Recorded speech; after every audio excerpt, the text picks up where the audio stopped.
समजतंय? ज्ञानेश्वरी अशा रीतीने समजून घ्यावी लागेल. आता जी सुख दुःखापासून आपण बाजूला गेलो, सुख दुःख आपण दुसऱ्यावर डिपेंड ठेवलं ना, हा तिथे होतो, तो दुसऱ्यावर होऊ नये. आपल्या बुद्धीने आपण विचार करा आणि ती बुद्धी परिपक्व होण्याकरता योग्य माणसाचा संघ पण असला पाहिजे, योग्य विचारांचा संघ असला पाहिजे आणि त्याच्याकरता योग्य अध्ययन असलं पाहिजे.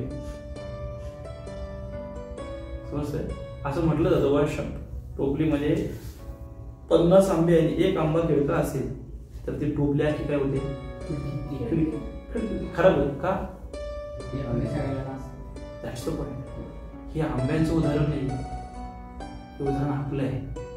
आपण कुणाच्या संगतीत राहतो. आपल्या मित्र परिवारामध्ये मागच्या वेळेस मी तुम्हाला म्हटलं, आपले आई वडील कोण व्हावे हे आपल्यात आहे का? आपले भाऊ बहीण कोण असावे हे आपल्यात आहे? आपले मामा कोण असावे आपल्यात आहे? आपले नातेवाईक कोण असावे आपल्यात आहे? पुढे जाऊन आपली पत्नी कोण असावी हे पण आपल्या हातात नाहीये. त्याची आता वाटत असेल तरी पण तो प्रारब्धाचा विषय आहे. पण आपले मित्र कोण असावेत हे तर आपल्या हातात आहे की नाही? मग जे आपल्या हातात नाही ते आपण बदलू शकतो का? जे आपल्या हातात आहे ते मग आपल्याला कळायला पाहिजे की आपण कुठल्या मित्रांच्या संगतीत राहिलं पाहिजे. लक्षात आहे अश्विनी? त्यामुळं आपण कुठल्या मित्र परिवारामध्ये राहतो म्हणजे त्यांची विचारधारा काय आहे, ते कुठल्या विचारांचे आहेत, त्यांचं जीवनमान कसं आहे हे आपल्याला ओळखता आलं पाहिजे. आता काळ फार भयानक आहे, कदाचित तुम्हाला याची जाणीव होणार नाही. आता जेव्हा तुम्ही थोडे मोठे व्हाल तेव्हा कळेल त्या आयुष्याच्या टप्प्यावरती आपली संगत फार महत्वाची आहे. आपल्याला आपलं शाश्वत कल्याण करून घ्यायचं असेल तर आपल्याला सन्मित्र पाहिजे. सन्मित्र म्हणजे चांगले मित्र.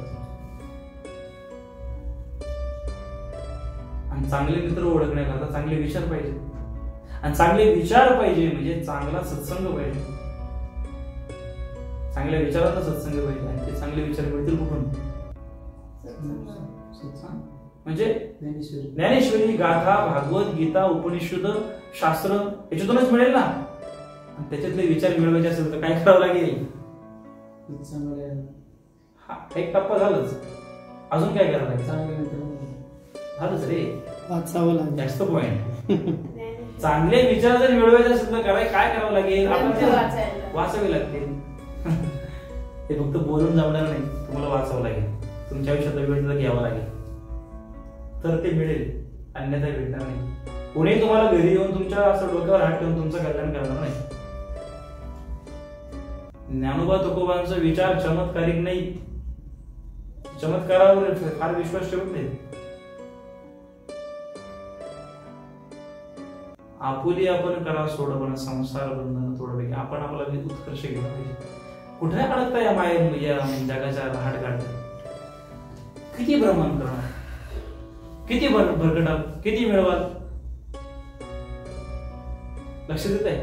प्रॅक्टिकली जीवन जगण्याकरता विचार फार महत्वाचे आहेत. समजतंय ना? फारच हाय झालं, सगळे डोळे चोळायला लागले म्हणून तर